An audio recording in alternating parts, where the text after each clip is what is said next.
Hello everyone, my name is Marjo Lehtonen and I am a member of the Finnish Kidney and Liver Association.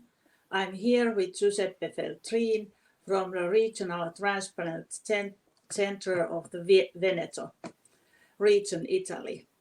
On the 27th of April, we participated in the ESOT webinar Coping with Uncertainty During the COVID-19 Pandemic. If you missed the webinar, you can watch it on the ESOT YouTube channel. During the webinar, we received many questions and we decided to record this video and answer some of them. The first question I would like to ask to Giuseppe Feltrin is, do patients who die as a result of COVID-19 undergo brain death? If so, can they become organ donors? First of all, good evening, Mario, and good evening, everybody. Let me first clarify one thing. COVID infection does not usually lead to a cerebrovascular disease, which is the main cause for brain death. So these two facts are fully separated. But what can happen is that a patient who dies because of a cerebrovascular disease, which is an intracranial hemorrhage, which can be a stroke, can also be infected by COVID-19.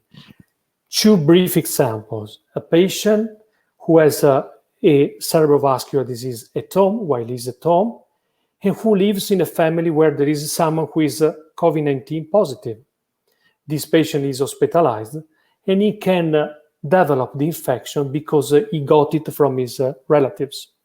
The second example is a patient who has a cerebrovascular disease, a cerebral hemorrhage, is hospitalized, but he gets the infection while he is in the hospital. This is what we call as nosocomial infection. So the two things are separate, but we can have patients who are potential donors, who are brain dead because of a cerebrovascular disease, and who are also COVID-19 positive. Yes, we can have. In all these cases, the international scientific community has accepted the idea that these patients cannot become donors. Thank you. Is there a test to determine whether the donor has COVID-19? Is there a routine test to screen all organ donors?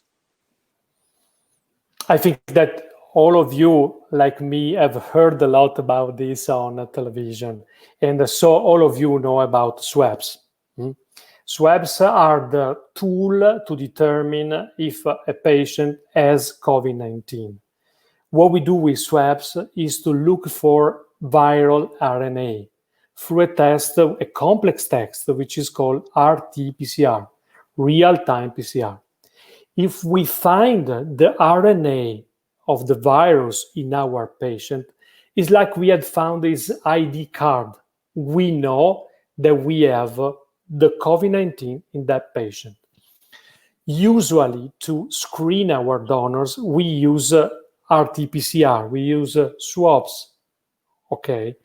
The other possibility is to use antibodies. I think you have heard a lot also about this. But in this moment, there is no consensus about the use and the meaning of antibodies assays. So at the moment, to screen a donor, we use swabs. And if a swab is positive, that patient will not be considered as a donor, as I told you before. Yes. How long after a patient has recovered from COVID-19 infection can he or she be considered suitable for organ donation? When we did this webinar, we decided to cover all the uncertainty of our patients. And this is a question full of uncertainty, because in this moment, we don't have a clear answer to this. Just today in Italy, we have realized our guidelines to screen the donors. And we said that we can accept a donor, a potential donor who experienced COVID-19 before. we have empirically decided that these patients have to be recovered for at least 4 weeks before being considered a potential donor. But it's a mix of factors, because we can use clinical symptoms, clinical-based factors. We can use instrumental factors. We have to add to this information the information coming from a new swab done at the moment of donation. And we have to put all this together to try to understand if we are full of the COVID-19 disease. The other fact where we are working a lot, all the scientific community is working a lot, is the fact that we all know that COVID-19 infection is what we medically call a systemic disease. So we know that the infection not only affects the lung, but it can also affect other organs, like kidneys, like heart. So the second question we have to answer, and we will see it through the way as time passes through, is the fact that first, the potential donor has to be free of COVID-19 infection at the moment of donation.